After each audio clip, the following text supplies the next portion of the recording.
Let us turn back to the book of 1 Corinthians, chapter 5. Today I want us to deal with the issue that is to do with dealing with immorality in the church. Dealing with immorality in the church, and that's the main thing that we are going to consider as far as the 5th chapter of the book of Corinthians. And one thing that is very common that is missing in the modern day church is the idea that is to do with teaching the whole counsel of God's word. But the best way to teach the whole counsel of God's word is to carry out an expository teaching. So chapter 5, beginning with verses 1, it says, "It is reported commonly that there is fornication." Now fornication here in the context refers to all sorts of impurity, all sorts of things that are unacceptable. And one thing that we know so very much common here that Paul makes clear to us, that though he was not in Corinth, it was reported unto him that there was fornication among the Corinthians. That same report is so very much common with the emerging churches today. It's so very much common with what is commonly known as the seeker-friendly churches, where there is a lot of things that are to do with the impurities that are not accepted in the church of Christ.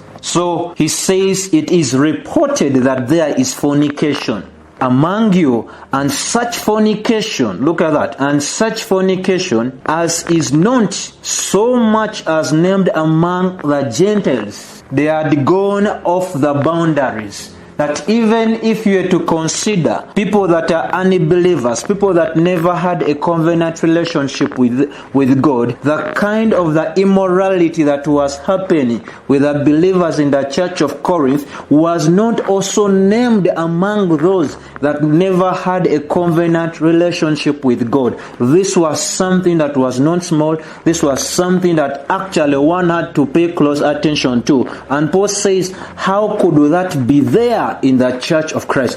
If the unbelievers do not practice such, how can it be in the church of God? And there are several other things. Here it is fornication, but we have always communicated something to do with the Trojan horse of what is commonly known as the falsehood or the false teachings that have come into the church, issues to do with actually the grave soaking, issues that are to do with actually transference of the anointing, issues that are to do with the tithe preachers who say that if you don't give the tithe, you may not even go to heaven, and all of those other things that have been brought into the church. But here, when it came to the issue of this fornication, Paul says that even the unbelievers that do not have a covenant relationship with God, they do not have that amongst themselves.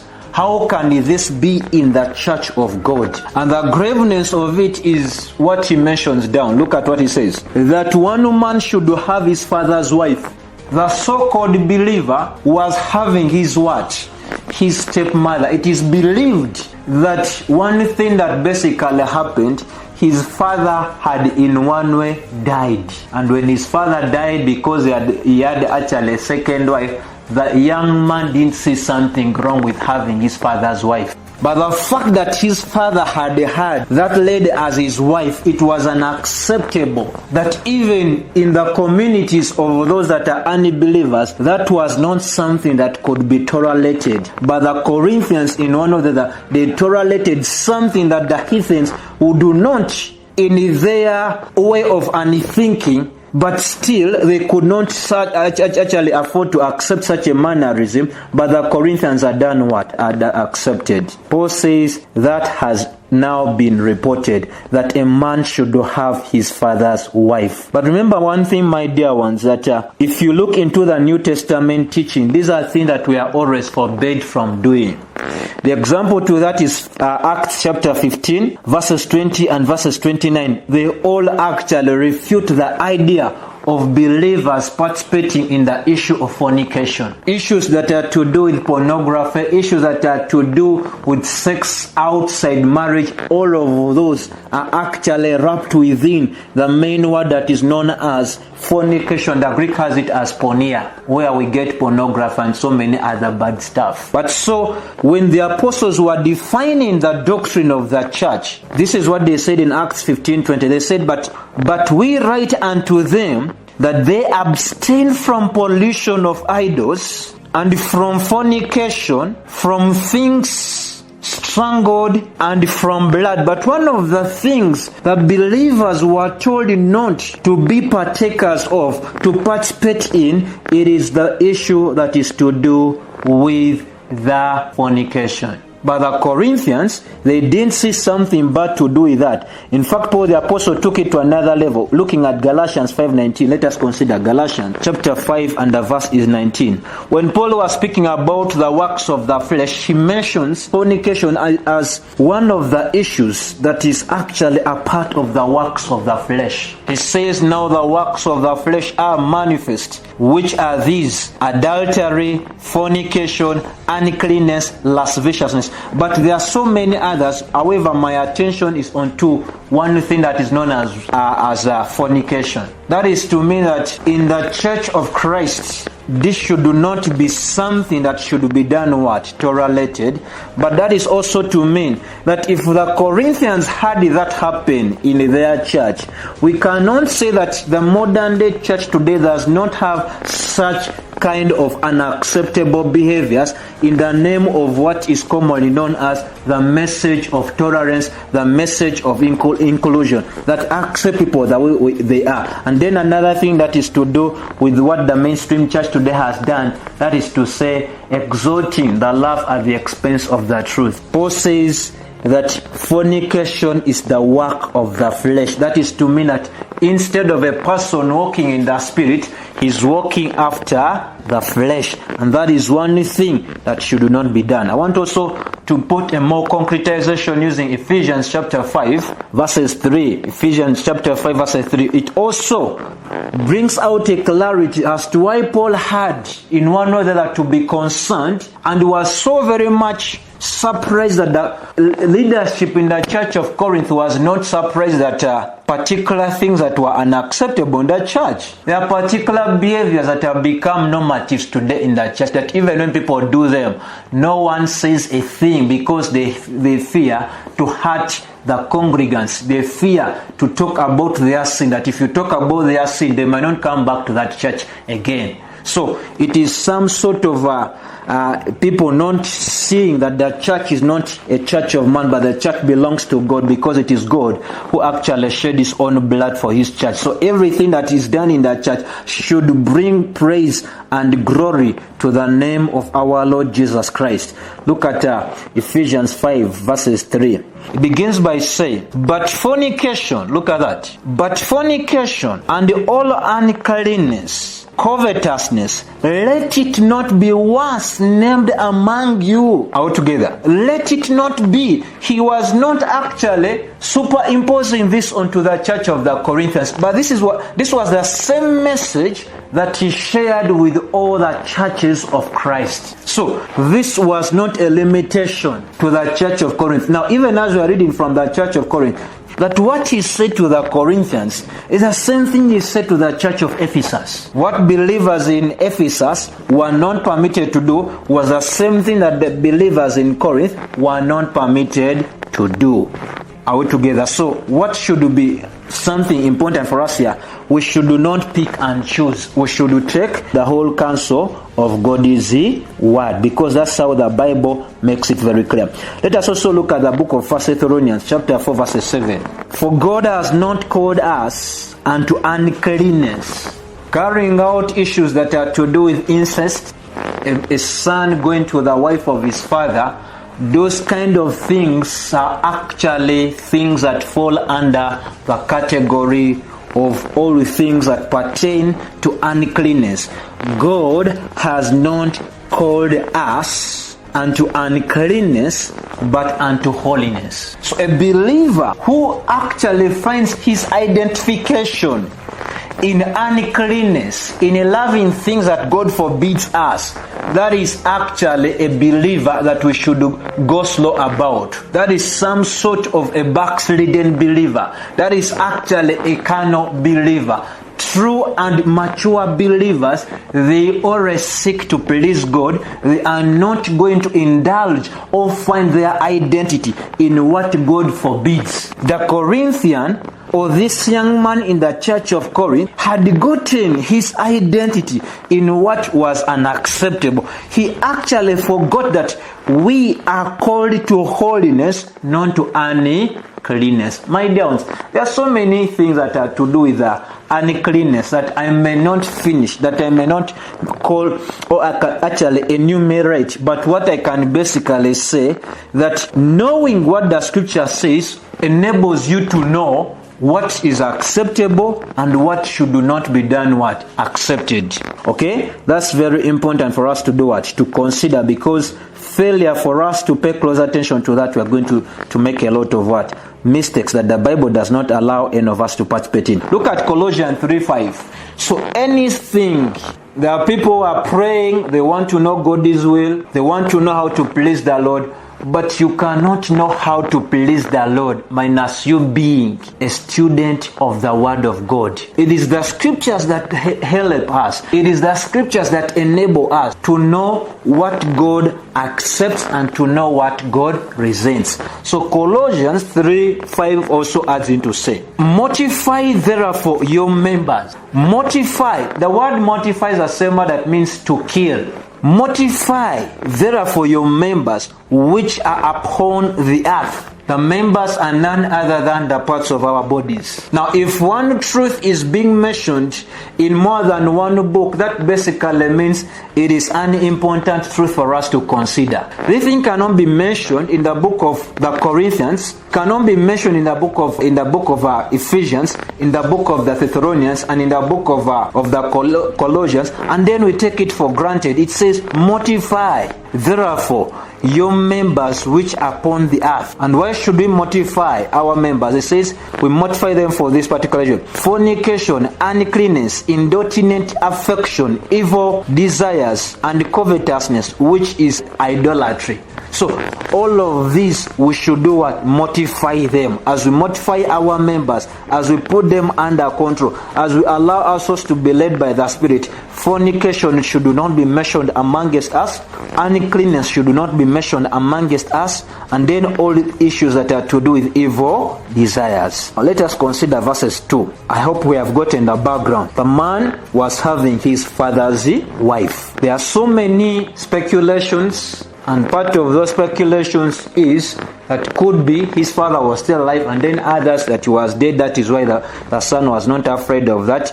But let me tell you, this is not the only issue that is to do with the immorality in church. Ministers using people in their congregation, those are all immoralities that are not acceptable in the body of Christ. Verses 2.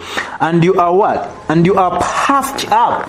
What is unacceptable? The leadership. The young man himself was what? Puffed up. The common language today is that man, you are lucky. Your father's wife likes you. He says you are puffed up. Meaning that this was not an issue that an individual actually was to be done was to be puffed about. But this is to show that how people how people in compromise begin to look down things that God says that are unacceptable. And you are puffed up and have not rather mourned even the entire leadership of the church. Instead of mourning about that particular thing, they actually paid a blind eye to that. And Paul says that he that has done this deed might be taken away from among you. This is where the common thing that is known as church discipline should be actually talked about, which is one of the things today the modern church is not accepting. So, as part of church discipline, the individual in sin should be in one of the excommunicated.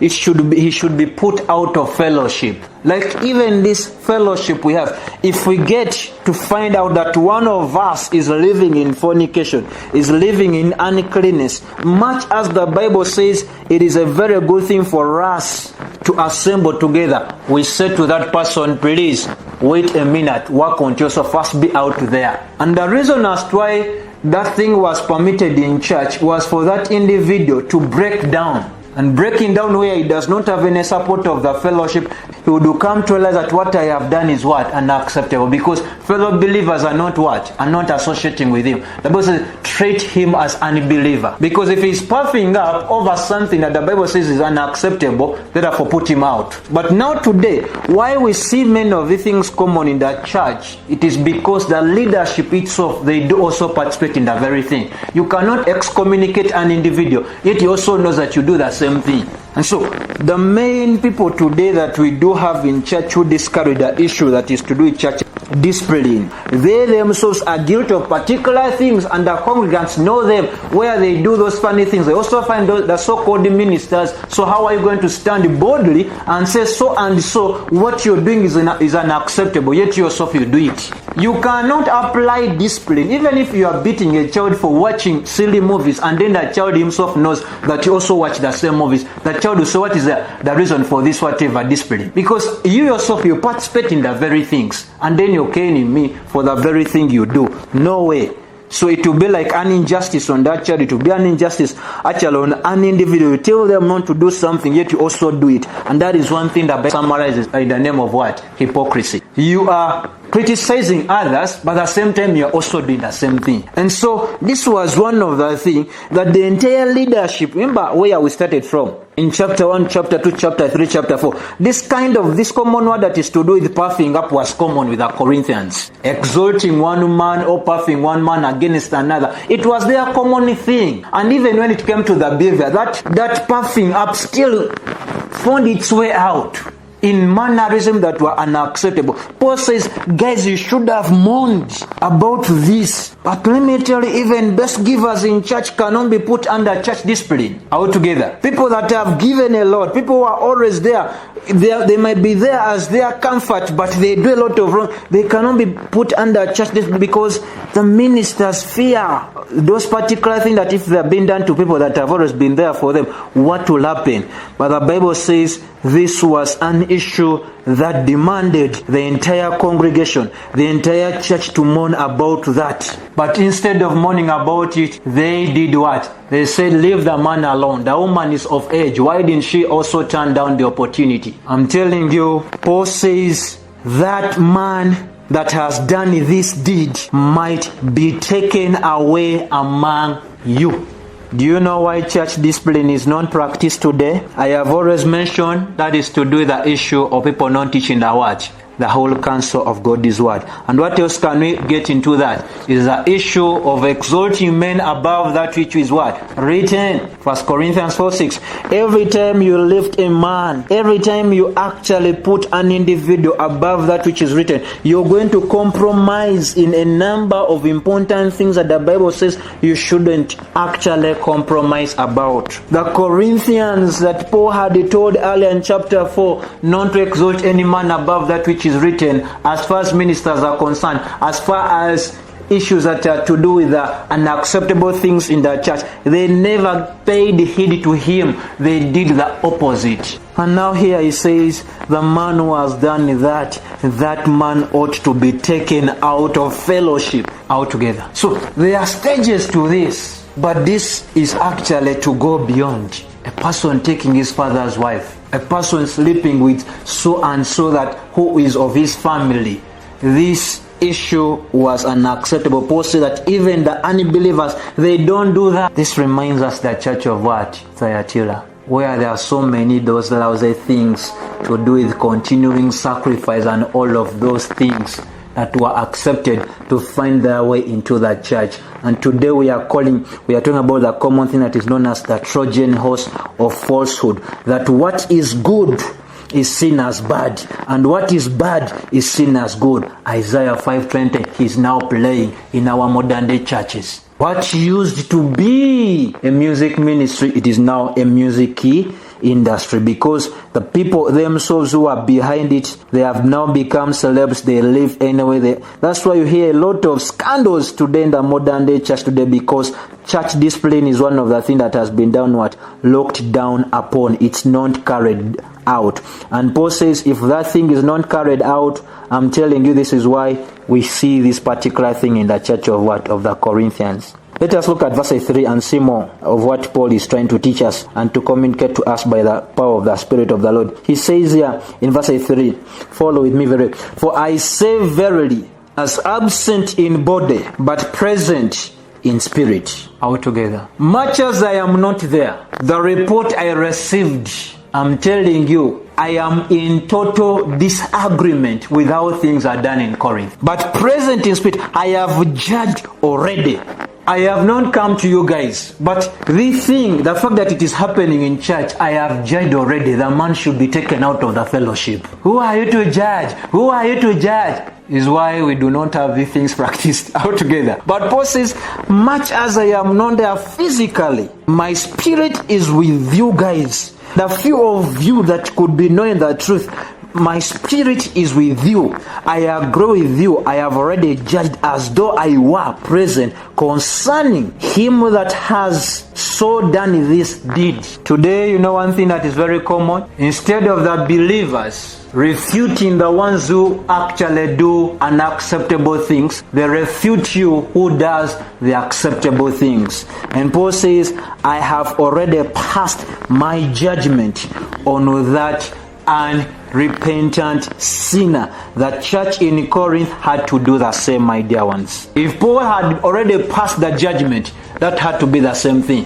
Remember, for him is not there. But if he could pass the judgment where he wasn't, therefore those that are already living with that guy, who are puffing him up, who are saying, man, what kind of words do you have? How did you communicate? And all of that nonsense. Paul says, you guys should have done the same thing altogether. You should have done the same thing. And I'm telling you, right now, we all know that the Spirit of the Lord is not the spirit of what? Error. Is the spirit of truth. Everything that you see that is an abnormality as far as what should be done in church, it shows how people have put themselves under this sort of what? Carnality. That they do not want the Spirit of the Lord, who is to guide us into all the truth, to show them the way they should go. I have already judged. Now the common language today that people have badmouthed Jesus by saying, Jesus said, do not judge, do not judge. We have made actually reference to that in a number of our teachings. We know what Jesus meant and we know what those guys are meaning. And the people who are saying do not judge, they're actually doing the same thing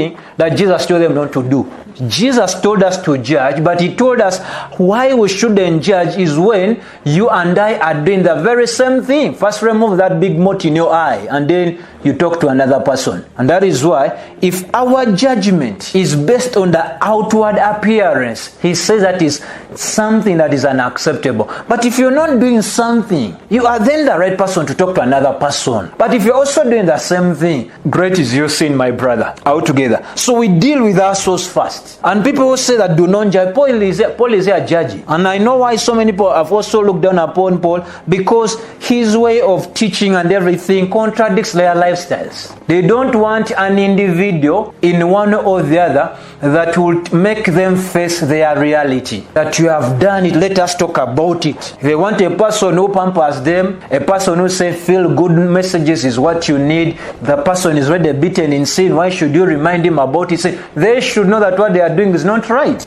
And if the scripture says it's not right, who are we to make something right that the Lord himself says it's not right? Remember everything Paul is saying. He's saying by the Spirit of the Lord. Earlier on, remember where we came from. He said that we have, one thing that has happened, we have received the Spirit of what? Of God. And everything has been put into writing for you guys. Now that we do have the mind of Christ, you cannot have the mind of Christ and you do not pass a judgment on an individual who is having his father's wife and you keep quiet. Which mind of Christ is at work there? There was something missing, and that was the issue that was built up by the idea that is to do with what? Puffing up. We don't know the background of this young man.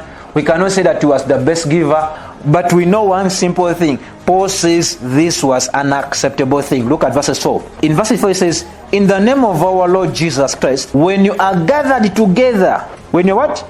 Gathered together, when there is an assembly of believers, what does Paul add in to say? And in my spirit, with the power of the Lord Jesus Christ. That is one thing that is very important that Paul means, that the judgment on the sinner wasn't to be carried out by an individual. It had to be carried out by the general church. Mark the tense again. Look at the tense. It says, in the name of what? Of our Lord Jesus, when you are out together as the body, not like me alone. I say what you've done is not. All of us should be in what? In agreement and say, Alex, my dear one, our dear one, that what you've done is not okay.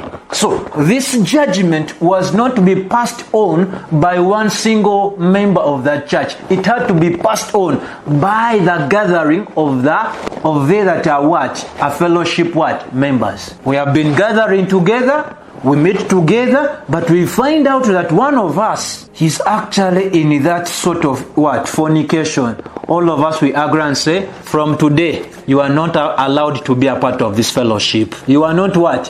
A very good brother that we can make what? That we can bring close. You are accepting, you are seeing good where God sees no what? Good. For you not to, together with your bad behaviors, infiltrate the entire fellowship. First go out together. Go out and live there alone. Let the world beat you very well and you gain some sense. Out together. Paul says that when we are gathered together as what? The body. Out together. It should be what? Something that should be done under the Lord's what? Authority. That is why everything that is to do with the immorality in the church, it's when we are excommunicating any person, putting any person under church discipline, it is actually under the authority of who? Jesus. Have you seen verses 4? In the name of what? Of our Lord Jesus Christ. Jesus permits. That is why he has allowed leadership to be in church. This thing that is to do with the monarchical leadership, where you find that the pastor is the one who preaches, the pastor is the one who baptizes, the pastor is the one who does the weddings, the pastor is the one who visits the sick, the pastor is the one who does all of it. That monarchical leadership is not in the Bible. The Bible does not talk about elder, it talks about elders. When it comes to the apostles, it was not apostles. Remember, separate for me what? Barnabas and Saul. They would go in a team. Remember, Jesus, he sent how many? 2. So it was not a one-man thing that everything revolves around you. If all things were to revolve around one single individual, it brings in a mentality of dictatorship that he knows all the things. That is why today you see the manipulation that is happening in the church. The so-called bishop, he is actually seen as an individual that is of a higher rank. He receives instructions where no one receives any. So when we are gathered, you are actually to wait for that bishop to do what? To say, thus says the Lord. Yet the Lord is no longer thus saying, apart from what is in the scripture. Verses 5, look at verses 5. To deliver such a one unto Satan. Altogether. This is not a joke. To deliver such a one to Satan. You know what? The meaning of that is very simple, that unrepentant sinner has to be put out of what? Fellowship. And if he's out of fellowship, one thing that is going to do what? To happen to him. The evil influence, the evil issues that are to do with maybe other things might actually come and beat him down. He's no longer under the protection of the church. My dear ones, let us not take the church for granted. Remember, if we cannot stand together, you yourself, you cannot stand alone. Those ones who feel that they are bigger than some church, they are bigger than some fellowship, they cannot also stand alone by themselves. We need one another. And we shall see when we get to the book of 1 Corinthians chapter 12, when Paul begins to talk about the gifts. And he says that even those small gifts, much as they appear to be small, they are also very essential than those with the higher influence. So all of us in one another, we need one another. But now one thing here that is very important. The Bible says to deliver such a one. By the way, this was Paul's style, if you know Paul. Any of you, if you studied Timothy with me, you remember this common thing. Delivering so-and-so to what? To Satan. Delivering so-and-so to Satan. Paul was doing these things. He was practicing these very things he's telling the He says to deliver such a one unto Satan for the destruction of what? Look at that. for the destruction of what? Of the flesh, that the spirit may be saved in the day of the Lord. Look at that particular thing. The Lord will deal with that individual. The Lord would allow the devil to do what? To do even all of those bad things unto that gentleman. If the unrepentant sinner is temporarily put out of the church fellowship because of his evil influence, one thing that he might suffer is a lot of things to do with that. Maybe illness, maybe challenges where he does not have believers coming through to help him. That immorality that he has done is the same thing that the Lord will actually do to him by chastising. You see, there's something that we all know, that if a person takes the Holy Communion elements, non-discerning the Lord's body, one thing that happens to him is what? Let us remember Sophia. Look at verses 27 of 1 Corinthians 11. Faster. Therefore, whoever eats this bread and drinks this cup of the Lord in unworthy manner will be guilty of the body and of the blood of the Lord. Verses 28. But let a man examine himself. That means if you don't examine yourself, what happens? So let him eat of the bread and drink of the cup. Verses 29. For he who eats and drinks in unworthy manner and eats and drinks judgment to himself. That's the same thing as you being done what? Put out together. Non-discerning the Lord's body. Now you know what the other guy was doing. You know what the other guy was doing? Fornication in church. The body belongs to Jesus. He's the head of what? The church. Now look at verse 30. For there are many who are what? Weak. Many who are what? Sick among you, and many sleep. The Lord can even cause actually a physical death to that guy who is fornicating in church. He takes him away. He is saved, but remember on the Lord's day, when the Lord is giving the rewards, he's not going to receive. Remember, chapter 3 we considered that the Lord is going to do what? To reward each and every one of us according to the elements, according to the materials we use for what? Building upon the foundation.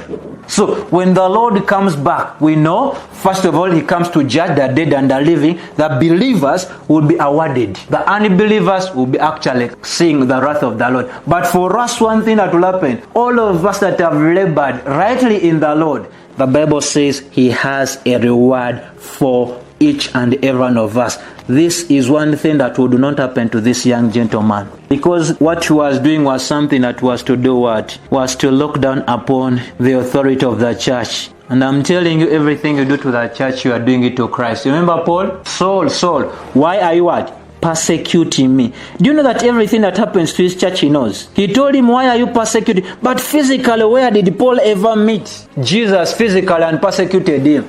It was all to the body. So the same way we know very much, like I taught, that Job was also delivered to the hands of the devil and was inflicted. This young man would also be done what? Inflicted. You remember when we started from Job, Let me remind you. In Job chapter 2 verse 6. And the Lord said unto Satan, behold, he is in your hand, but save his life. The same way this young man would be put into the hand of the devil, but his life would be done what? Would be saved. Do you get the logic? So that is the same idea. He said, behold, is in your hand, but save his life. And that's the same thing I have reminded you of 1 Timothy 2:20, where Paul says, of whom Hymenaeus, Alexander, of whom I have delivered unto Satan, that they may learn not to blaspheme. They are no longer having the protection that comes from the fellowship, that comes from being actually under the headship of Christ.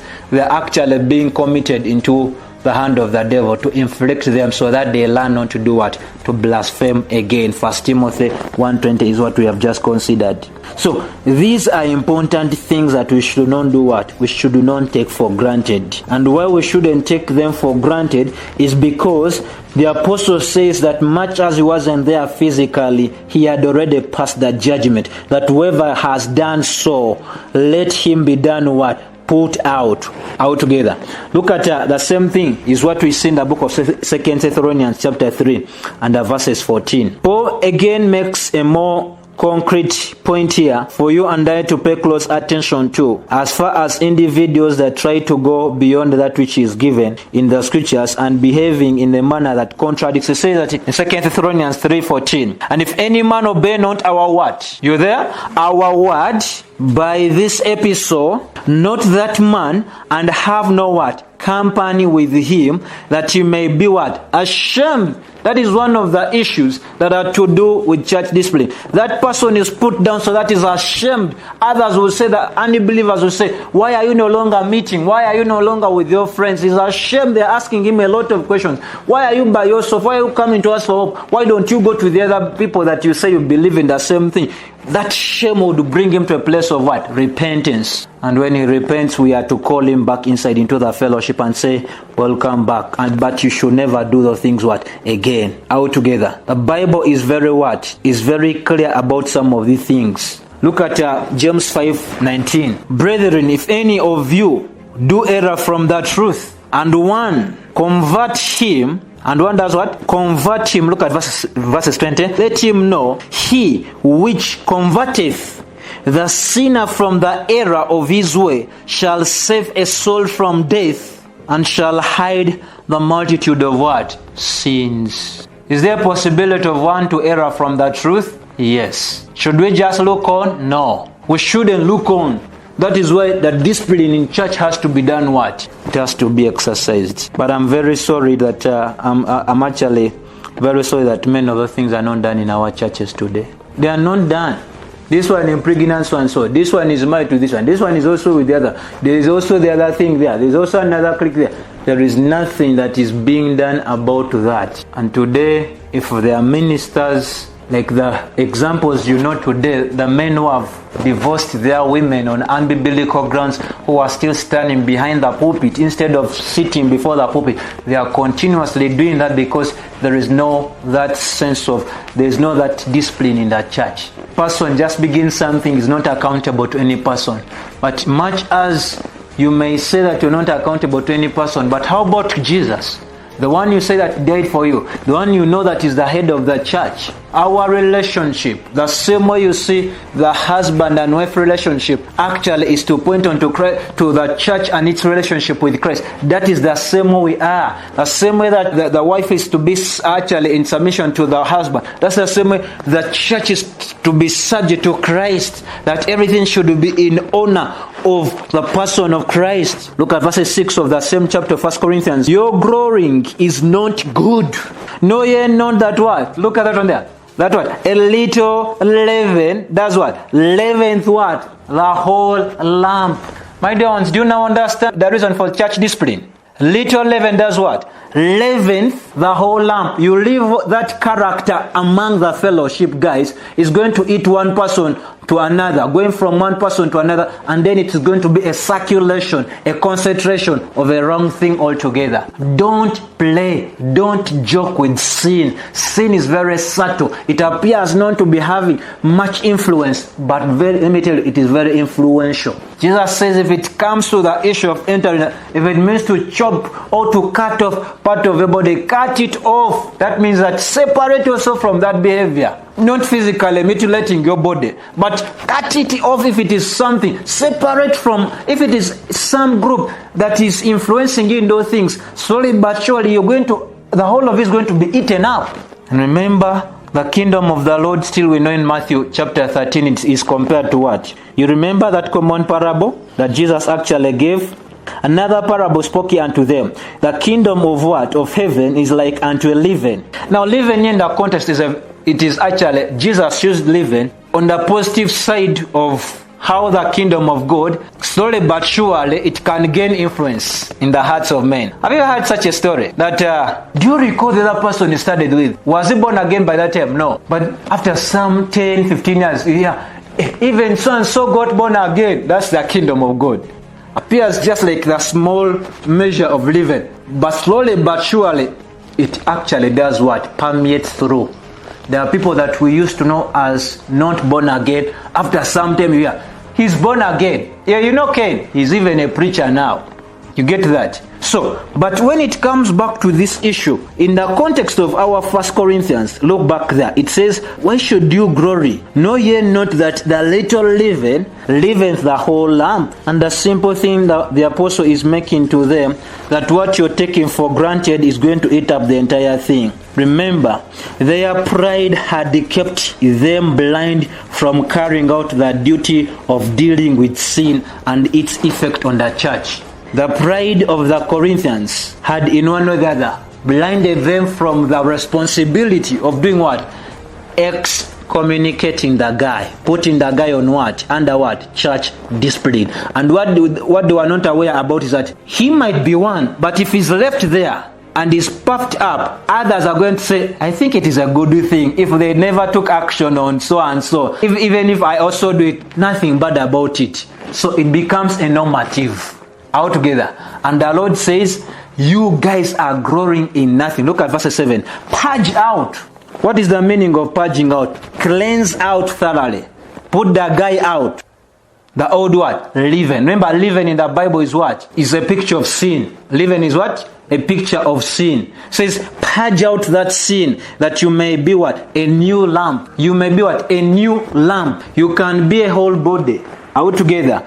You can be a whole body when there is no sin. But you cannot say that you're a whole body when there is sin. You cannot say that you are whole when there is some sickness in your body. Purge it out. And today how we deal with sickness, you go to what? To doctors.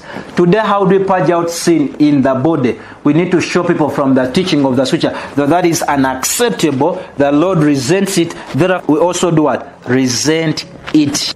My dear ones, this is one of the truths that is untold in the modern day church. Instead of purging out, they are doing what? They are allowing inside. Purge out. You see, if it is a cancer, and the doctor says you need an amputation, they need to, if the cancer started from your left arm, most certainly it's going to circulate. But before it comes to the rest of the body, a very wise doctor says, it has not yet gotten to this other side. Let us cut off what?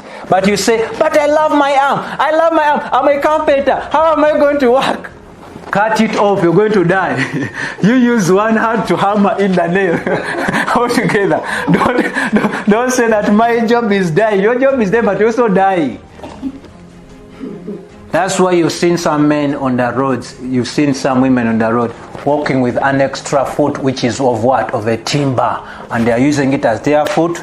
And others, they may not have it, but they only just have the thing chopped off. And they get used to it because it was going to do what? To be something not easy on them. But some people love their hands, their feet so much, they say, I die with my entire body. I was born with the whole parts. Therefore, let me perish with all of them. Now, that's it. You leave the guy inside, the woman inside, the girl inside, that campus inside there, and all of those particular wrong teachings inside there. You're going back to the same thing of Nadab and Abihu. You're calling God His judgment. It's going to kill the entire congregation. One person started it. Then you hear also, so and so is also doing it. Then the other one is doing it. The time will come when you cannot say anything altogether. So it says, purge out therefore that old leaven. Remember the Jews when they were leaving what? Egypt. That night before they left, they told them to bake. The Lord told them, I need you to have unleavened what? Bread is what you should eat. Unleavened meaning where there is nothing that points to any sort of sin, because the angel of death is coming tonight. Let him not find you with anything that is to do with what I am going to destroy. And now that same thing, that Passover pointed to the Lord. It was the body that had no leaven. Him who knew no sin was made sin so that he could take away all our sin. The Bible has to say, purge out that therefore that old leaven, that you may be a new lamp. If any man is in Christ, is what? Is a new creation. You cannot say, I want Jesus, but I still like my behaviors. Purge them out.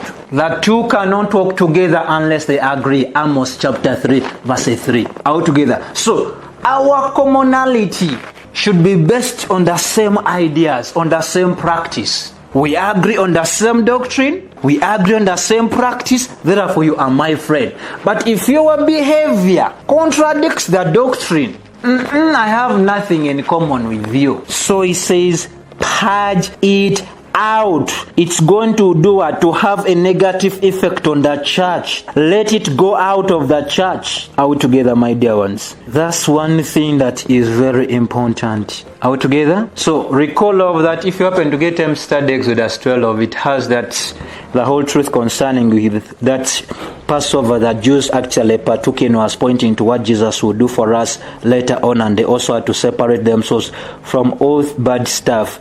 But the Bible says, purge you out, therefore that you may be a new lamb, as you are unleavened. The people are already what?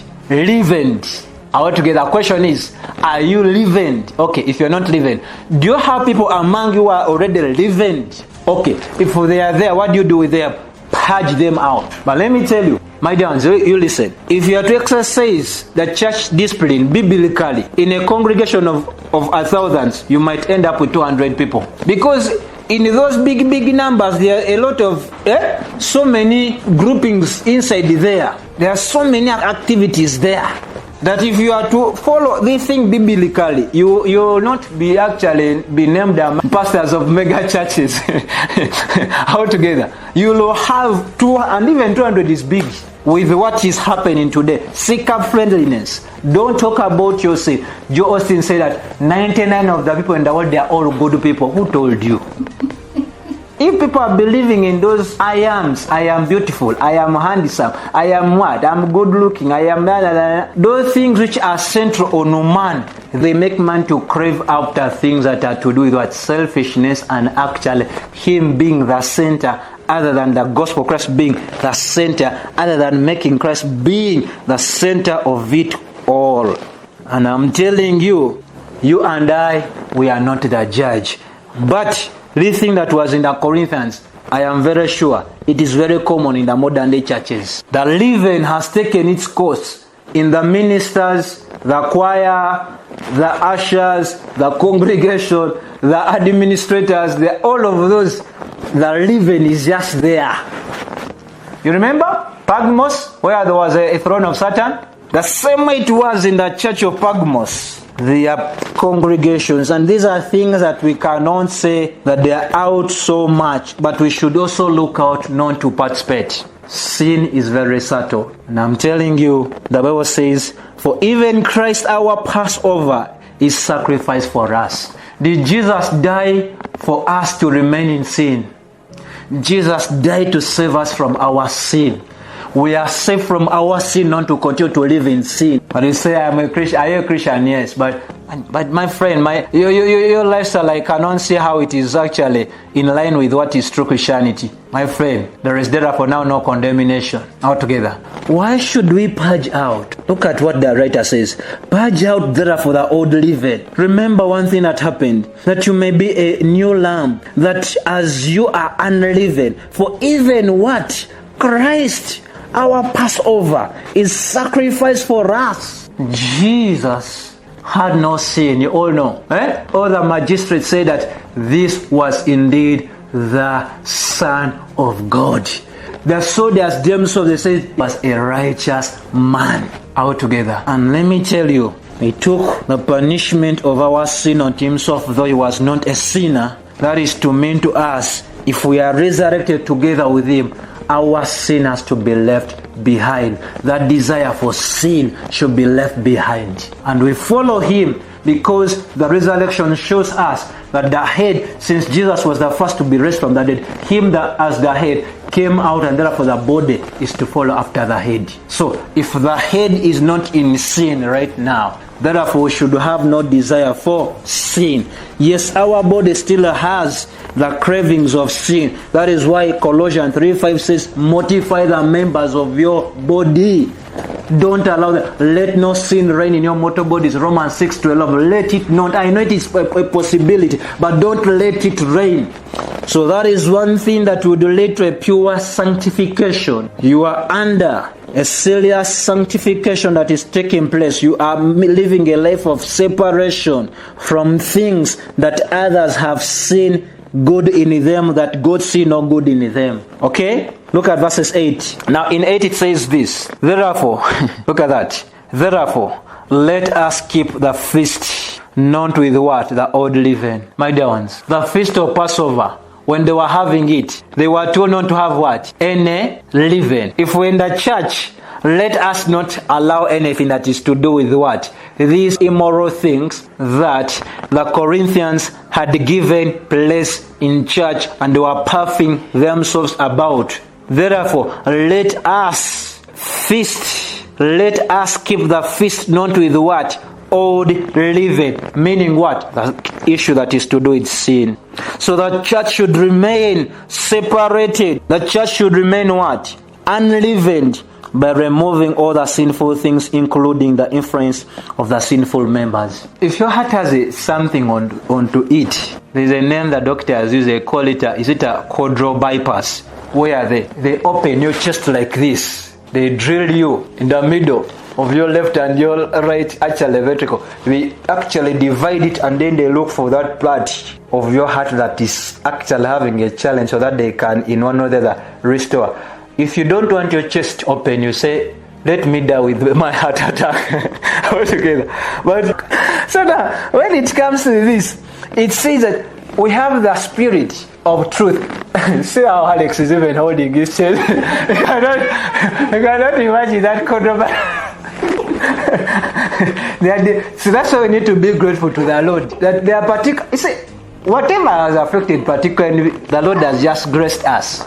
And that does not happen to us. But the people have gone through things, and they say that is what they need to do with them. So, the Bible says that, therefore, let us keep the feast, not with what? Old leaven. What should happen in a fellowship? In the fellowship, there should not be what? Those members that we entertain that do what? That love the old leaven. They still say, I love Jesus, but sin is still my body. Me, I go along with sin. No, he says, no. Our Passover lamb has been already sacrificed. Jesus is not going to pay for your sins again. Live the lifestyle of sin. Resent. Separate from things that he says are not acceptable. Telling you what I'm telling you is non-common today in the pulpits today. Because people need more numbers. They are put numbers and money before sound doctrine. So we talk about issues to do with keep the feast, not with old leaven. You are going to have no people there. You might not even have your children in the congregation altogether. It says what? An addition. Neither with what? Leaven. What? Malice. Why people do things with ill intentions, with wrong intentions? It says, don't have those wicked things. Wickedness. But with what? Unleavened what? Bread of sincerity and truth. Jesus was indeed our leavened bread. We feed onto Christ for soundness in church. You live the instructions that Jesus gave to the apostles, you go wrong. Now look at verses 9. Verses 9. It says something very peculiar. I wrote to you, pay close attention because this is where it is very nice. As we bring a conclusion to this, it says that I wrote unto you in an epistle not to company with what? With fornicator. Remember we said fornication here. In the context, it refers to all what? Impurities. Things that are what? That are of immoral thing. That we are not have any thing to do with. That's why you all know your Psalms chapter 1 verses 2. It says that but blessed is the man that is not in what? In the circles of those that do what? Ungodly thing. But his delight is in what? Is in the law of the Lord. In his law does he meditate what? Day and night. Have no company with what? By the way, I'm telling you, my dear ones, if you want to follow this thing that Paul is teaching, you come to think about what is happening in church. How many are going to remain your friends? Because Ephesians is going to be having you. Look at this Ephesians chapter 5, verses 11, which are, have no fellowship with unfruitful works of what? Darkness. But rather do what? Reprove. My New King James says, rather expose them. Fellowship is not an easy place. Because if you're not ready to be exposed for what you call a lifestyle, I'm telling you, you cannot fellowship. There is one thing that is known as the bitterness of sin. When a person is participating in sin, it is very sweet. But after you've done it is when you say, do you think it's very bitter like this? Now remember, they are going to put you out of what? Fellowship. That is the bitterness. In the Old Testament, you read about this guy that is known as Ammon, who had his sister known as Tamar. The Bible says that he lusted over his sister known as Tamar, for she was very beautiful, and he pretended for so many days that he was very ill, he was very sick, and he said, I need my father, I only want my sister Tamar to be the one to minister to me in my sickness. And he said this son has loved his sister. Could be that Tamar knows Ammon so than all of his what? His other sisters. But after pushing himself onto his sister and did what he did, the Bible says there and then he hated her with passion. That's the bitter. And that's what Paul brings out and say, the wage of sin is death. Sin has its wage. As you work, as you participate in it, it has its reward. You don't just participate because every work a person does, there is a wage. Even sin does not just allow you to go like that. Sin also pays its wage. So that thing there that comes as a result of actually you having participated and then you don't want to be exposed is where the challenge now is. Paul says, have no fellowship with unfruitful works of darkness. You remember 2 Thessalonians that we considered, it said what? If any man obey not what? Our epistle. Note that man, and have no company with him, that he may be what? Ashamed. Today now, you know what they are saying? Don't ashame your friend. For you, have you not ever done it?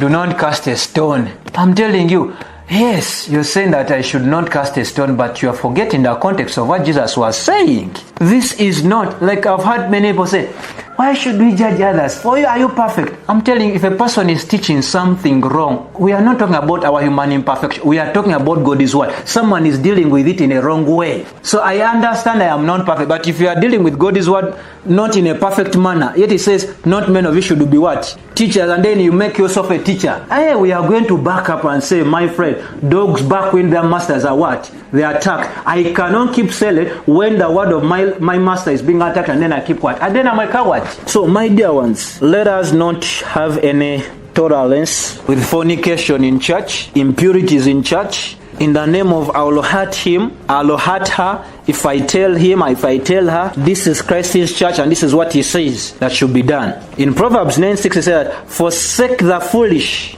and live and go in the way of what? Understanding. If one chooses to go in a direction that compromises with what the Lord has already judged, even with his apostles, we are not going to listen to any language that says, who are you to judge? For you, are you perfect? And all of that. All of us as men, our bodies right now after the sin of Adam, they are actually in imperfection. They are not glorified.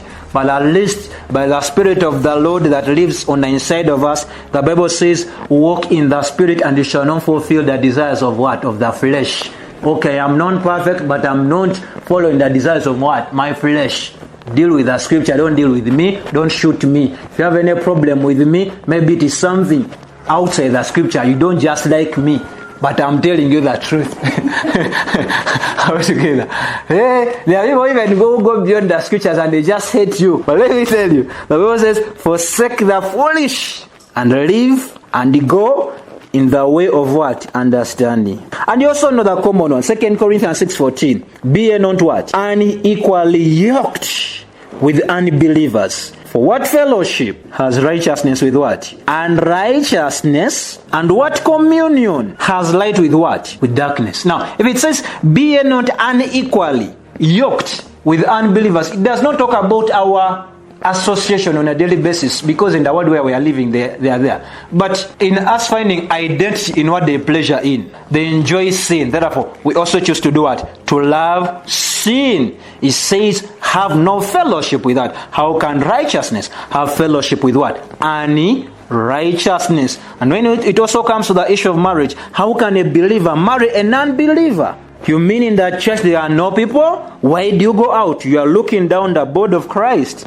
And now you're going to go into the way of the foolish. Now, I want us to go back to now verses, we are now considering verses 10 of 1 Corinthians 5. Now pay close attention here and see the confusion that was in the church of Corinth here. The confusion that was in the church of Corinth is the same confusion that we see today in the church, like we have demonstrated with the rest of the verses we have considered in the entire chapter of 1 Corinthians 5. But look at verses 10. Yet not altogether with what? Fornicators of this world, or with the covetous, or with the extortioners, or with what? With the idolaters. For then must you needs go out of the world. Now, what had the Corinthians understood? They misunderstood Paul. They thought that Paul was telling them not to have what? Fellowship with what? With the fornicators of the world, with what? The covetous of what? Of this world? With the extortioners of this world? With the idolaters of this world? So, now, they paid attention to those that were outside the church, and the ones in the church, they left. If you are going to do like that, must you guys not live here? Just get out of it, because the world is full of what? Fornicators, covetous people, extortioners, idolaters, and all of such. I am not talking to you to do what? To actually leave those guys. Remember, we are here for a particular reason. You remember? We are the ambassadors of what? Of Christ. So we cannot leave those guys alone. We will actually superimpose ourselves on them to share the gospel with them. But those ones inside, they are the ones that we are supposed to do what? To purge out. But now the Corinthians got it otherwise. They say, are you a non-believer? But inside there is fornication altogether. So the ones in church were left safe. Now the bad eye was on those ones what? Outside. Paul says, no, look at his verse 11. But now I have written unto you not to keep company of any man that is called what? Brother. He now makes it clear. If you misunderstood what I said, I was meaning the so-called what? Brother. Inside what? The church. Inside what? The fellowship. Be a fornicator, covetous, idolater, railer, drunkard, or an extortioner, with such an one know not to eat. Have you gotten the meaning? The Corinthians had it the other way around. Now, remember the puffing now. I believe even the puffing came because of also this other issue. For them, they thought of the ones outside. You separate, which they may have done very well. But inside they left. Paul says, no guys, I never meant I meant the so-called what? Brother. And that is now to mean that the church at Corinth had misinterpreted the advice. And what were they doing? They were tolerating. They were tolerating what? Sin in church. You know, do you know why Peter here says that most of the words of Paul have been actually taken out of context by many people? I think now you are able to understand. Yeah? If I may remind you a little bit in 2 Peter chapter 3. 2 Peter 3:16. And as also in all his epistles, speaking in them of the things in which some things hard to understand, which the untaught, the unstable people traced to their own what? Destruction, as they also do the rest of the scriptures. My dear ones, a typical example of that, where people untraced, where people misunderstand because they are untaught. You see it in the Corinthians. They tolerated sin, and sin was everywhere in church. They are saying, don't you remember what he told us? Have no company with those ones who are in the world. But Paul is meaning the so-called brother. The so-called brother. If he's a coveter, if he's an idolater, he's a drunkard, he says put that person under church discipline. Put him out of fellowship. Let him realize his sin. Let him actually come to the church leadership and confess even before the congregation that what I have done is uncalled for. What I have done is seeing good where God sees no good. I am not here to emulate this to the rest of the church. I am indeed sorry. And if I have been a minister, I am no longer going to minister from today onwards. I am a baby. Let me sit down. Which church does that today? After you've said you're sorry, tomorrow you see him singing in the choir. And I say that he's sorry, you find him there in the administration. After having done that, you've been a minister. If you've been a preacher, just leave the pulpit alone. Sit in front of the pulpit. Don't sit very far from the preacher. Let the preacher be in position to see that you are close there. If you need special service, let him know that you are what? Around. If it is a preacher, like the divorce that we have seen in churches today, where you divorce someone on unbiblical grounds and then tomorrow you minister, the best thing you do to help the body of Christ, leave the pulpit alone, just sit in front there. And if you've been a pastor, let another person take over. And then another thing that would also happen, you might not even have another person take over from your congregation because they are also babies. They have been having the same doctrine. We need a person from outside to come and teach. And the church folks today, instead of exposing, instead of refuting those that are teaching errors, there are many people in the church today that are actually coming after people who are teaching the sound doctrine because they don't know their place. But now, considering we are now in verses, let me still consider that verses 11 again for emphasis using another version here. Okay, chapter 5 verses 11. Let me try to use ESV and I sing. But now I'm writing to you not to associate with anyone who bears a name of brother if he is guilty of sexual immorality, of greed. Now look at this one here. Prosperity gospel, where are you? The people who have made reckless statements that those who do not tithe, they are going to go to hell. They should sit down. Idolaters, man has become number one, yet God is supposed to be one. They can even abuse revilers. They are drunkards, swindlers. Invest in my forex and commodities and then sit back home and then see what God does. These are swindlers. Bible says, not even to eat with such a one. My dear ones, I told you with this teaching, if a congregation, okay, let us say that the common congregation numbers that we have in our country, Uganda, because congregations in Uganda, they are not in bigger numbers the way we sit in Nigeria. Here, a big church is actually starting from 500. But now, if we are to take the example of a congregation of 500, and then you begin to exercise some of these things there. Biblically, the way they are being stipulated here, I'm telling you might have a number of 50 people. If I am known to put you down a lot, you might have a number of 50 people remain. Because these are common things, and the way they are very common, the main guilt is not onto the believers there. It is on the ministers that have not taught the whole counsel of God's word. Though there are also the ones that are of a greater danger, as far as congregants are concerned, are those that have been knowing the truth and then they go out. And then they don't want to expose themselves to the truth. But those ones who are like, they don't know anything, but the person who stands before them is one person they consider so much. Those ones, you might not place so much blame onto them. The minister himself, because he didn't show them that the sufficiency is actually in the scripture, it is not in the minister. So you might not blame them a lot. But when it comes to those that have had something, and then they say, don't you know Romans 8:1, there is therefore now no condemnation, I can live it.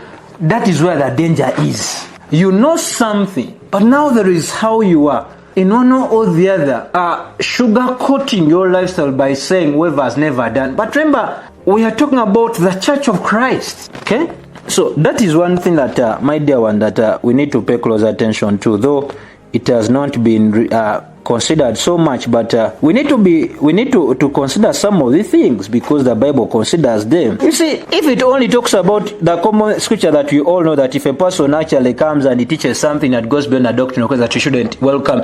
If only a person who has not fornicated teaches just something that goes beyond the doctrine, because you're not supposed to even invite him or having a fellowship with him, then what happens to a person who actually is in that action of doing all of these immoral things? The standard is very high, and since the standard is very high, if you want to maintain your numbers and all of that, some of these scriptures you don't need to teach from them. Keep quiet. Tell people how God can rescue them from poverty, from some challenges, but don't tell them about how a Christian should live, because it goes back to the very root. That before you begin prayer, how is your lifestyle? Before you call him Abba, how is your lifestyle? Because you're asking God to deliver you from a particular situation, but the way you live contradicts his word. So that is something that is very serious. Now let us look at verses 12. 1 Corinthians 5:12. It says that, for what have I to do to judge them that are, to judge them also that are without? Our business, you Corinthians, you churches all over, your business is not to judge to the extortioners, the fornicators out in. Ours is to judge the inmates altogether. He says that is not ours. In any person who says that you shouldn't judge doesn't understand apostolic teaching. Paul says our business, we believers, is to judge those ones that are what? Inside. The other ones outside, the Lord will deal with them. Now, because some of these verses are not considered, is why you hear that statement. Who are you to judge? But in fact, if I use a more toned down version, which is NLT, you listen to what it says. It isn't my responsibility to judge the outsiders, but it certainly is your responsibility to judge those inside the church who are sinning. That's the more toned down version. Our responsibility is for those within, not those outside. But now the church has turned it around altogether. Our responsibility now is to do what? To judge those ones who are what? Outside. Now the ones inside, we are saying, God, let God deal with them. Who are you to talk about the other minister? Who are you? Why to talk about your brother and the Lord? It is not your place. But the Bible tells us that it is my business and it is your business to say, man, the way you are living is not right. No, you're not my pastor, you're not my bishop, you're not my reverend, you're not... Yes, I know that, but the Bible tells me my responsibility is to the ones that are inside. Now, this is the never allow a voice, that anthem that says, judge not, to be a part of your staple food, because it is not acceptable. Yours is to know that before you say so and so is in a particular thing, are you yourself free from it? Then you're okay. But what is bad is for you to say, man, that is not right, yet you're also doing. That is where hypocrisy comes in. But ours is the business in the church. In fact, he makes it very clear by saying in verse 13, God will judge those on the outside, but as the scripture says, you must remove the evil person from among you. Even NLT is very emphatic.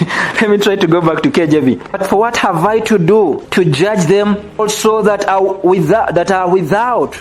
Do not ye judge them that are within. 13. But them that are out, God judgeth. Therefore put out from among yourselves that wicked person. So, this is what is commonly known as what? Too good to betray. This is the truth that keeps the church in order. And I'm telling you, if the apostles said this was the right way, it is because of a number of outstanding truth that goes with this. Remember, why did the Lord call us out? Do you all remember 1 Peter chapter 2? Peter made it very clear in his apostolic words. Look at what he said in 1 Peter chapter 2. After having said that we are a royal word, this is what he adds in to say from King James. It says that in verses 9, but you are a chosen generation, a royal priesthood, a holy nation, his own special people, that you may proclaim the praises of him who called you out of what? Of darkness into his marvelous light. The Bible says our Passover lamb has been sacrificed, and Jesus is not going to pay for sins once again. His name is holy. And the Bible says in 1 Peter 3:15, as is holy, keep yourself holy. And those that want to see the Lord, they should purify themselves. He's coming back. His reward is with him. However, he delights in saying to each and every one of us, well done, my good and faithful servant. So the praises we give to the Lord in the world of those are unbelievers is where even the people in the world say they know nothing about the immorality or lifestyle of immorality with us. They say, man, that guy, I don't get him. That woman, I don't get him. You never get to find him in this and that. You never get to hear him in this. He is living a separated life. But if someone says, man, that is also our fellow brethren in the Lord, and people say, are you sure? That's not something is not okay altogether. People are saying, are you sure? That means that the praises of him who called us out of darkness into the marvelous light have not been actually in one or the other experienced by those that are outside. And that is why here in King James he says that, do what? Remove from amongst yourself that wicked person. I hope this one blesses you, and I hope you learn a lot from it, and I hope that this won't be something that again you will turn against by living in contrariety to what the scripture says we shouldn't do. What? Live in contradiction to. So the story continues in chapter 6, which we shall consider next week because we are handling chapter by chapter. Let us give thanks to our Lord for having allowed us to see this wonderful truth, wonderful truth, wonderful truth, wonderful truth, wonderful truth, wonderful truth, wonderful truth, wonderful